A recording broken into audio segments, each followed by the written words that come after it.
Yes, you deserve some time for self-care, some time to relax. Now, you might not be buying into that. In fact, most people don't, because most people have expectations. I don't know about you, but I know I fell into this trap many, many times where I have the highest of expectations. In fact, I think purposely I've set these expectations so high that I know that I'll never get there. So I always know that I'll be always beating myself down and never truly taste success and never truly have some pride and have some space to say, hey, you know what? I can relax. I've earned this and I am going to take some time for myself. And the world's not going to stop. It's going to keep on doing what it always does. It's always going to be busy out there, but that's okay, because time out for me, I need to reset, recharge, rejuvenate. I need to relax, and I'm going to be okay with that. That's where I really hope you are. And if you're not, then I want to paint a picture here for you. And if you could go back to any point that you had a lot of stress in your life. Some typical stress points would be moving a house, or maybe a career change. So any type of stressful point in your life, if you could go back and remember how you felt. And of course you felt stress, right? I know that, I get it. But I want to know, how were you treating yourself at that point in time? How much self-care and how much time were you giving to yourself?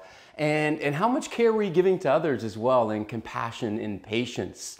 And what do you think you were getting back from them? Were you thinking you weren't getting enough back for them, and perhaps there were some resentments building up? And we know that resentments are probably the #1 culprit for cutting us at the knees and bringing us down to that level we never want to be at again. If you don't remember, go back to the emotion facet. We talked a lot about resentments, but back to this picture that I'm painting. If you've had points like that in your life, then have you ever taken a time out, some time for self, some time to relax, and did something that was nurturing for yourself, that was fun? Perhaps it was unnecessary and uncalled for at that point in time, because hey, you're in the middle of a career move, you're in the middle of a house move, but you did it anyways, and it's like you just plugged in, just like you plug in your device, your phone or whatever, and you see that battery coming up, and that's how you felt.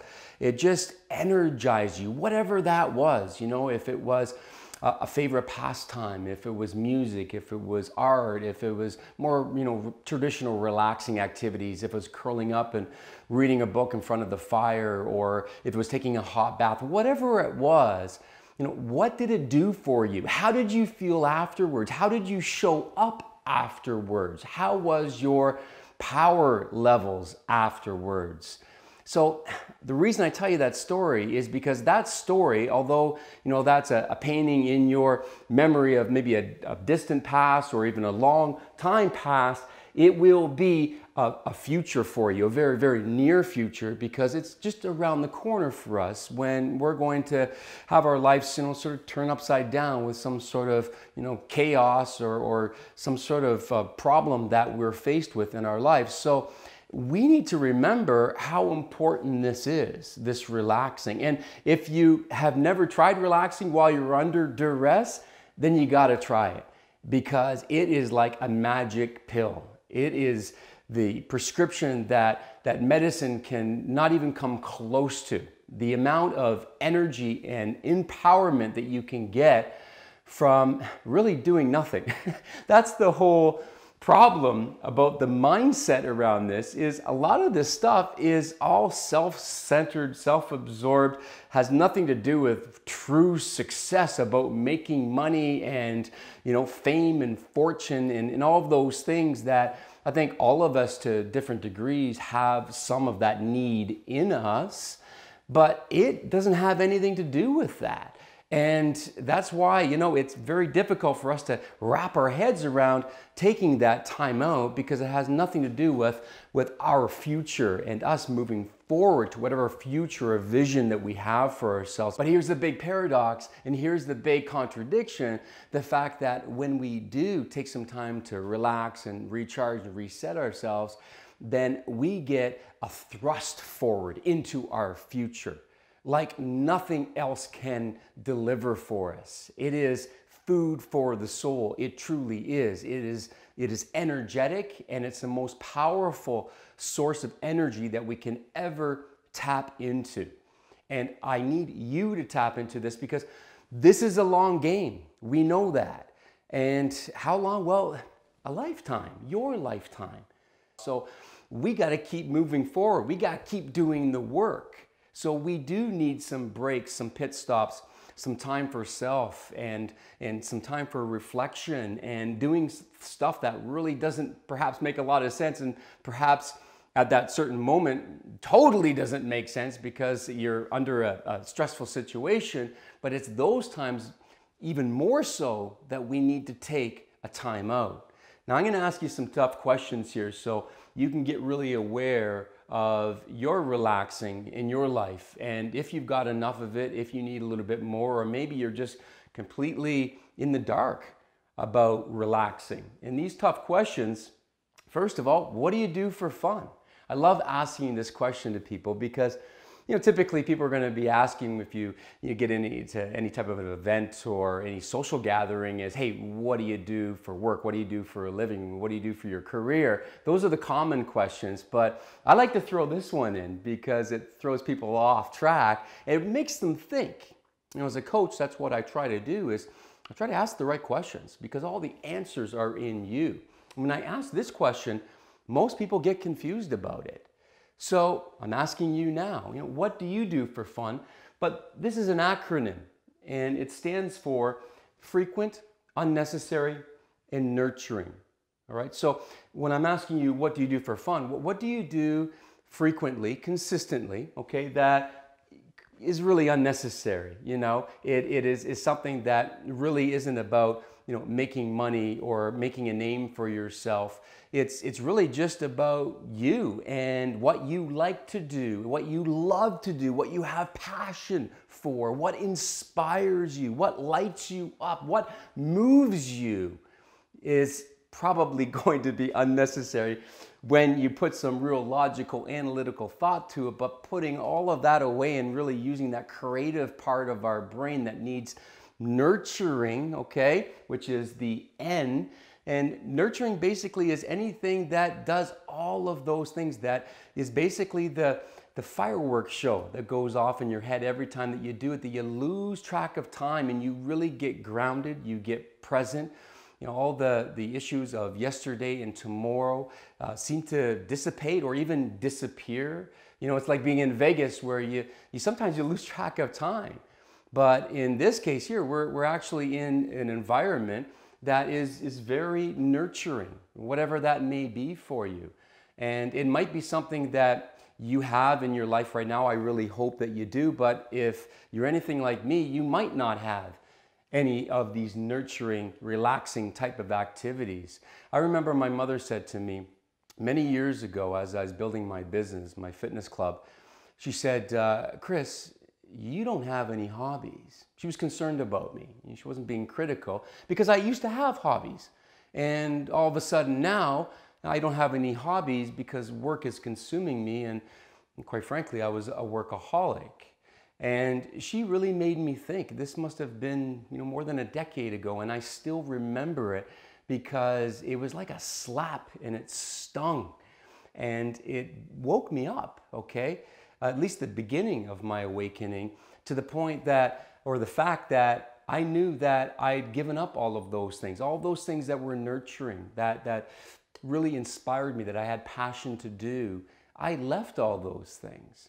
And now in my life, because this is my program, this is my program of recovery, to recover my health, my mental and my physical health, and also to keep the weight off that I had gained as well. So I had to go through this as well, and I brought back the things that I always had passion for. Playing the drums is one of them. Now, that could be seen as completely unnecessary and completely irritating and noisy for anybody else who's in the near vicinity as well, but I do it and I love it. I love pounding rhythmically on this drum set that I have. It was really cool because I went out and I bought this drum set. You know, here's this older guy, you know what I mean, buying a drum set, and you know, I'm getting those looks, but I'm loving it because, you know, this is a big step for me. It's a big step in taking care of myself, and it's something that I'd forgotten about. You know, I'd fallen into self-neglect and away completely from self-care. Some of the other things, as well as reading for me. I'd not picked up a book in probably 5 years. And you know, now I probably read a book every 2 or 3 weeks. And I just register, or I reflect on how I feel after I do these things. And that's why they're nurturing for me.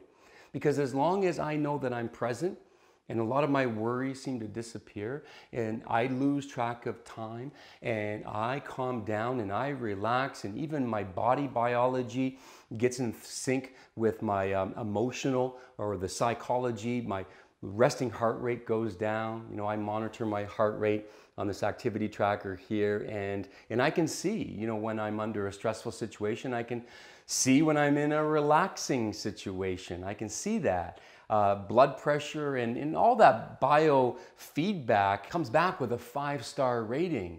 You know, even when I think that I've grown enough and I've changed my lifestyle, you know, to the point where there is no more changing about it, you know, this is the facet that I go back to and I work on, because this is where I evolve.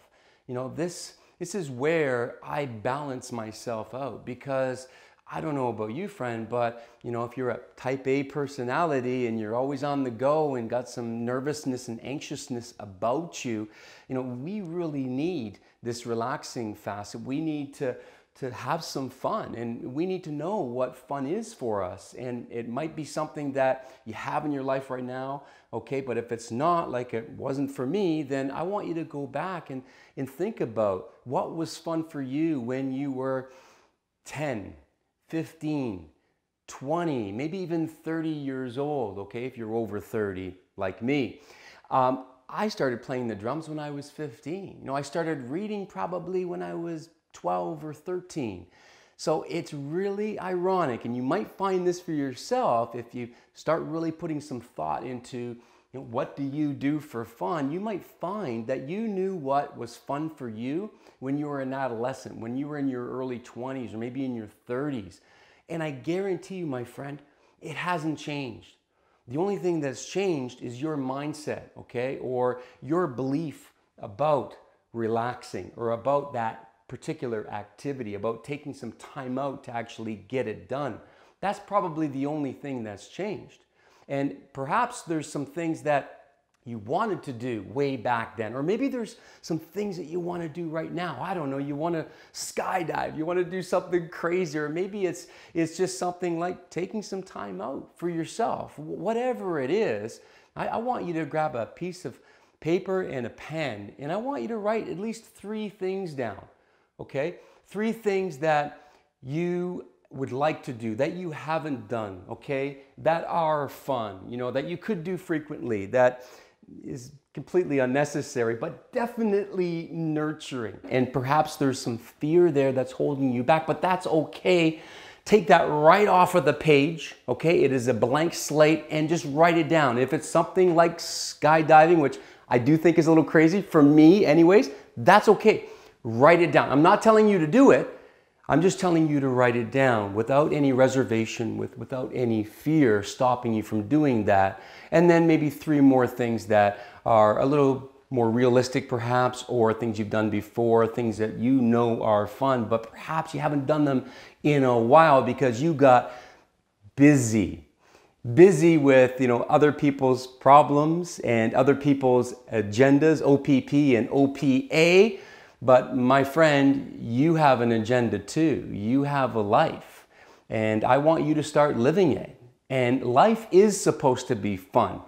There is, periods of suffering, and I know that because I went through that. And I'm more than grateful that I went through that. I'm the man I am today because of that.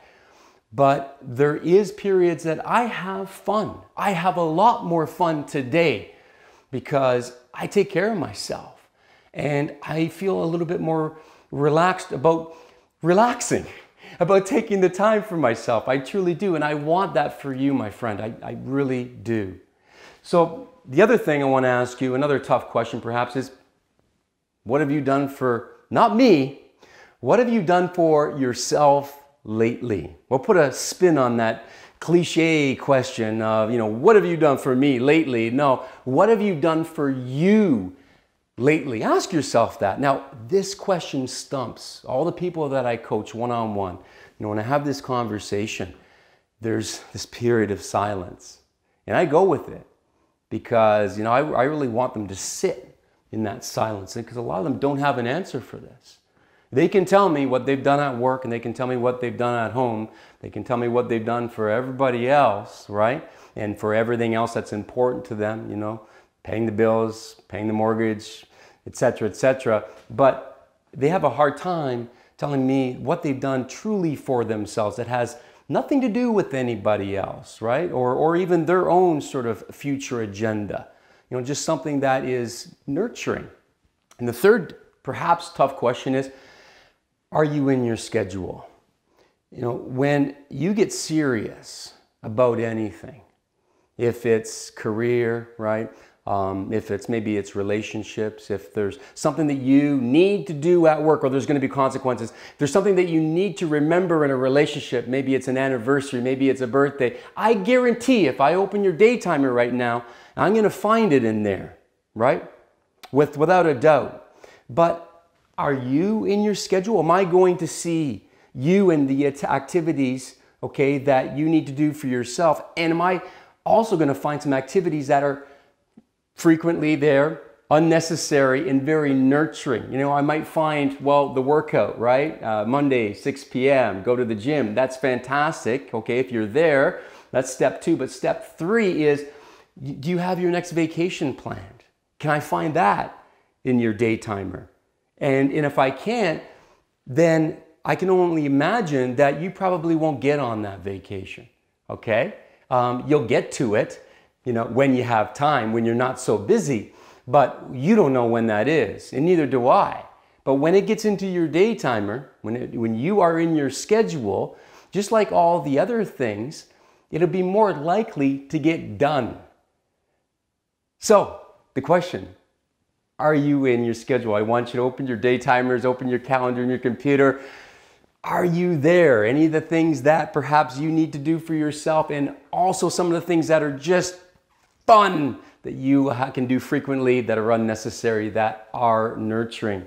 I want to leave you with a little excerpt from The All-Inclusive Diet, my book here. I thought it was a great way to complete this lesson. And I really hope that I have fulfilled my intention. Before I started taping this, I said, all I want people to do is understand that they need to take care of themselves. And it's not always about some sort of objective that they have to be successful at something. What about just being free again and being a kid again and being present right here, right now? So, if I got you thinking about that, then I met my intention. Time is important because they're not making any more of it. So you better take some for yourself before it's too late. When you do take it back, make that time mean something for you and only you. This time isn't about anyone else. It isn't about what you think you should be doing. It's not about getting anywhere or becoming someone you think you should be. It's only about what you want to do. It's what brings peace, joy, and pleasure into your life. Inspire to aspire, my friend.